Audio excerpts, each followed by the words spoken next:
ભલામણને મંજૂરી આપવામાં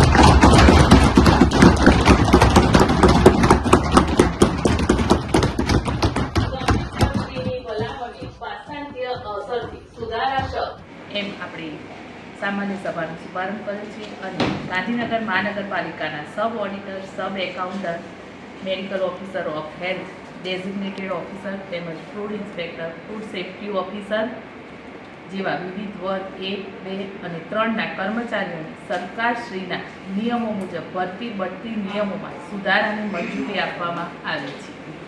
ગાંધીનગર જિલ્લા પંચાયત હસ્તકની 32 સરકારી શાળાઓને મહાનગરપાલિકા હસ્તક કરવા અંગેની ભલામણને મંજૂરી આપવામાં આવી છે.